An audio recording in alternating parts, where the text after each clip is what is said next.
What's up? What's happening, all my truth seekers? Yo, I want to thank all y'all who for locking in with me once again. And as always, your viewership is so highly appreciated and important. And yo, if you one of my subscribers, you already know what time it is. Y'all one of the ones. Y'all keep this thing rocking and rolling, and I can't thank you enough. But if this is your first time, then welcome. Welcome to NoCap Fragrance Reviews, where I give it to you 100% of the time. I give it to you straight, no chaser, no cap, just like some of my testers. And yo, content creator woes. I already shot this video all the way through, only to find out I didn't have my mic on. So we're doing it all over again.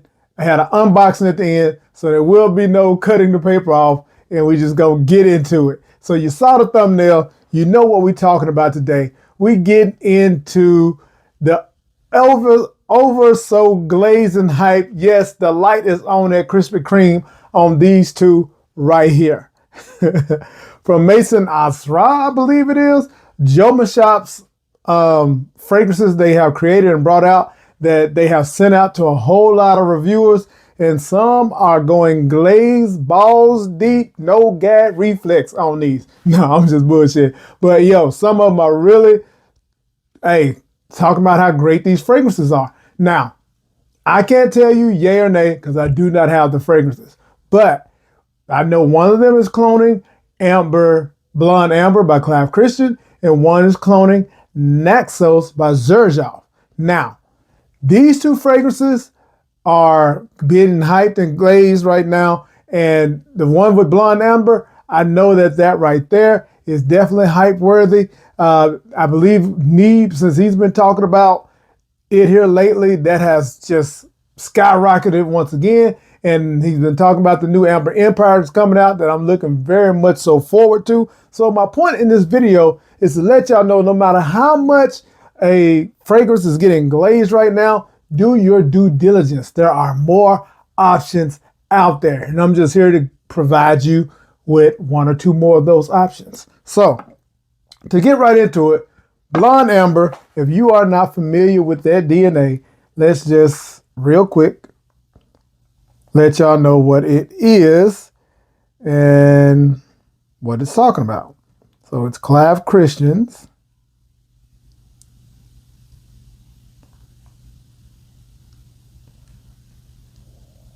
Let's just go Blonde Amber. All right. So if you're not knowing about it, the accords are amber, woody, warm, spicy, vanilla, sweet, white floral, fruity, aromatic, powdery, and citrus. So a lot of notes in this thing. So we're going to go over the notes real quick. Top notes of rum, olibanum, bitter orange, cardamom, pink pepper, ginger, bergamot, and grapefruit.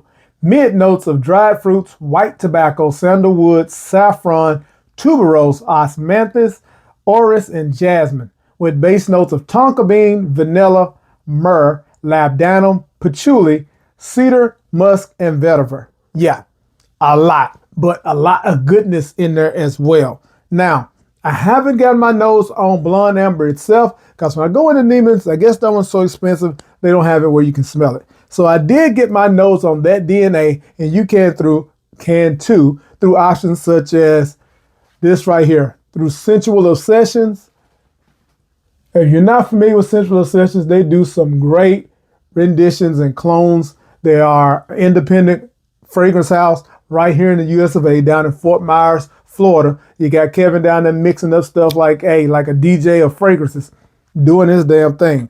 And he created this one right here, same exact notes as Blonde Amber, and this is Amber Dream. Now, I can't tell you how close it is to the original, but I'm telling you, this is a beautiful fragrance, y'all. Like right out the gates, you get that little hit of that citrus, beautiful sweetness, that little floral touch from the tuberose, but not too much. This thing doesn't go in the feminine, doesn't go feminine for the least bit. You get that ambery touch, a little fresh spiciness, that cardamom. Everything is so well blended, an enjoyable fragrance, and understood why fragrance companies are trying to tackle this DNA. Perfect time. It's fall time. That Blonde Amber DNA is the way to go. Now, If the one that Mason House Raw has created checks all the boxes or not, I don't know. I've seen some reviewers speak on it, and I'm hearing that it's a great fragrance, but when compared next to Blonde Amber, there are some aspects missing. So, now, on the flip side, the other one that is Naxos, of course, the only one that we've had really to be spoken of until Fragrance World, more recent, I think it's Fuerte maybe, is this one right here by Paris Corner. You have Elegante, Veau Elegant. Now, this is a great depiction of it. Yeah, beautiful. You know, honey, tobacco, all those things. But that leads me to this right here. Like I said, you have options, and you have an option that's coming out very soon by Nusuk. Hasn't been released yet, but I got my hands on it. Shout out to Riffs for sending this over. This is Ateeq by Nusuk and Riffs. You see, beautiful packaging. If you're not familiar with Nusuk, man, please don't sleep because they are doing the damn thing. Nice presentation. Check this bottle out. Let y'all get a good look at that.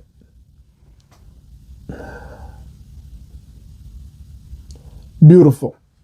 And come with the notes right here on the thing, and the notes are on the side of the box too, so you can't miss that. So let's take a look at it. Kind of like a Comra bottle, like to get the top off, you kind of twist it a little bit, pops right off. If you go straight out, a little bit more difficult, but not too bad. Now, this atomizer, like I said, I already done this video, so it's already primed. Take a look at this atomizer. Come on. Wide distribution, and it's pressurized. I just got to say right now, to Fragrance World, Lattafa, all those big name clone houses, if you can't put a pressurized atomizer on this stuff, and you got Arabia Prestige and Nusuk out here making y'all look foolish with atomizers like this, get your shit together. I mean, seriously, this bottle is simply gorgeous. So let's take a look at the notes real quick. All right, so top notes are lime, grapefruit, amber, honey, cinnamon, with heart notes of lavender, jasmine, dried tobacco, base notes of vanilla orchid, coumarin, musk, sandalwood, and tonka. So pretty similar to the notes of Naxos and Veau Elegant. So this has vanilla orchid in it and lime instead of bergamot. But like I said, definitely can tell that's the DNA. Right off the bat, this thing opens up and you can tell what we got going on. Definitely has that Naxos DNA. Very smooth in the air. Like I said, I've tried Naxos in Neiman's. Don't have it here, so just not knowing exactly. When I first got Veau Elegant, it smelled very, very close. I believe me, myself, and probably others was giving this 85 to 90 back in the day. With the comparisons, probably closer to 85. After smelling this, I really get that quality and refinement that this one right here has, an Ateeq. Now, don't get it twisted. For the price wise, like I always tell y'all, I'm not one to really compare clone to clone and stuff like that. So if you can find this in the realm of $25 to $30, it still checks the box. You get the DNA. You're not smelling it next to one that's better quality or whatever. In the air, this thing still does what it's supposed to do. Decent projection, longevity in that one right there. Haven't tested the total longevity of this one, but when I tell you the projection seems like it's there. Definitely get that blast on top. Now, I do feel like in this one, the tobacco may be dialed back a notch because you don't get as much of that dry tobacco. This is more centered around that freshness, the honey and the vanilla orchid in there. Like, it may be a little more feminine than the original Naxos in this one, but don't get it twisted. It's not a female fragrance, you know what I'm saying? But women could definitely rock this. It's more unisex than those, I would say. But it's beautiful, y'all. Sprayed it on skin when I first did the video. Just put it again. And like I said, love an atomizer you can control, man. Oh, yeah, man. That's just good. That's just good. If you love this DNA, now I'm hearing that the new one that everybody's glazing is about 95% close or whatever. So hey, there you go. You can't get no closer than that. Whether this one's gonna be that close or not, I don't know. You just wait and see. I'm pretty sure Neve gonna do a clone war or something like that. Put all of them against each other. I'm not buying all of them. But you have reviewers that do that. And if that's what you're into, if you want to find out which one is the exact closest and that's the one you want to purchase, then do that. If you want to purchase the one that the bottle looks the closest, then do that. If you want to get the one that you just like the bottle more, you know this has a pressurized atomizer and just all of the antics that come with it, then do that. Because at the end of the day, they all smell good. And it's all about your budget and what you prefer is the direction that you need to go. So, hopefully this has given y'all a chance to make a decision. I look forward myself to the new fragrance French Avenue's Amber Empire. I'm probably gonna get my hands on that one because I love this DNA so much. A blonde amber, the Amber Dream is great, and I've been rocking this one. So hopefully that comes out soon. So like I said, you make your decision based on what you want. If you want to try it out, go ahead. And if you want to sample anything I've talked about, it'll be on my website. Try before you buy. Yeah. I hope y'all appreciate this video. I hope you've gotten something from it. If you did, go ahead and join the family and become a truth seeker. Hit that subscribe button. And until the next one, y'all know the vibes.